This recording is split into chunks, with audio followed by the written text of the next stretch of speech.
putting together a big network dedicated to getting wasted food out of landfills and into the hands of people who could use it. We're operating largely through in-kind donations, so all of the food is donated to us.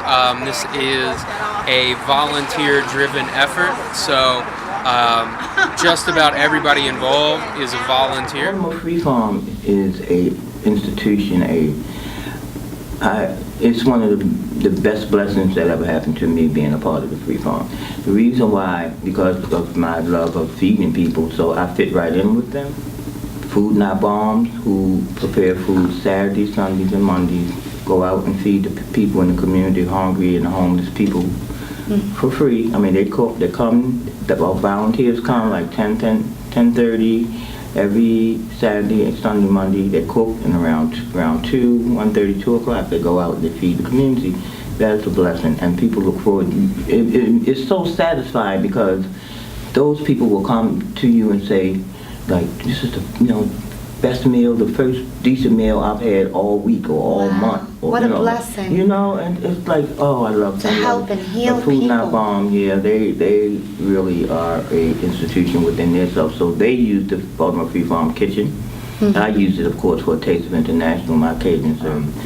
Matt Burke with Food Rescue. He collects all the food from all these different stores because it's a policy that certain stores have to get rid of food by a certain time close to expiration date, and a lot of times there's nothing wrong with that food. Right. You know what I mean? So we rescue it. That's why we call it Food Rescue. We rescue the food, we sort through it, we see what's borderline, we get rid of things that might be going bad, repackage it, rebox it, and rather than being wasteful. Give it away, and the people love it. We have some people who come every Wednesday. Wow. Because first of all, it's in a lot of areas. It's hard to get fresh vegetables. So working with Food Rescue, the beautiful thing about it is that you can volunteer, and then before we put everything out for the people, we get to grab a few things for ourselves in exchange for volunteering, which is a win-win situation to me. Like, you can't, get fresh, organic fruits and vegetables, bread, eggs. The program is a blessing. We started out with one rescue day, now we have 9 locations.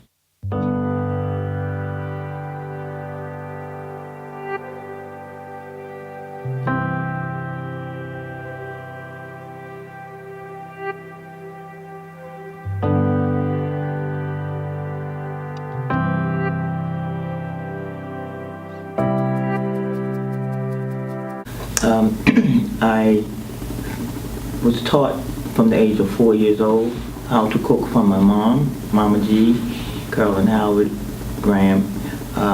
She was just like kind of person that always had extra food on the stove in case anybody stopped by. She never wanted to see anybody hungry, and I got that passion for feeding people from my mom.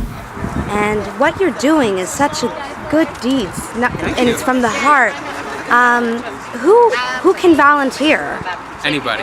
Anybody can volunteer? Anybody can volunteer. Like I said, this is a volunteer-run project. Who gives up their whole life, like Matt and some of the volunteers, some of us.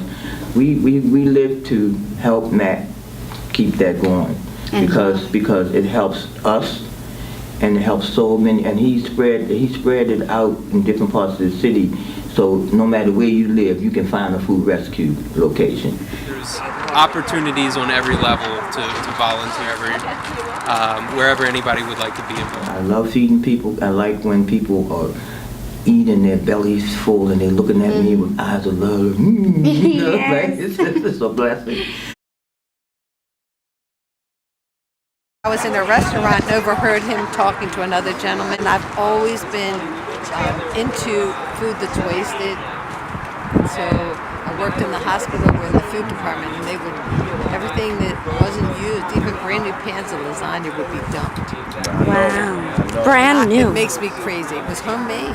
No, so I was taking cups. I would be a serving on geriatrics, so I would put in the cups some things, and it was just drove me crazy. That kind of waste, always, since I was a little girl. I remember one particular incident.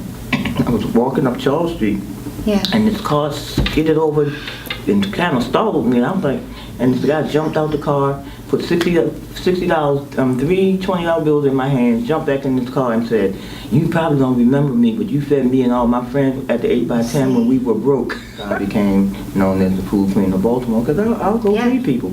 And if people don't have money, I'll still feed them.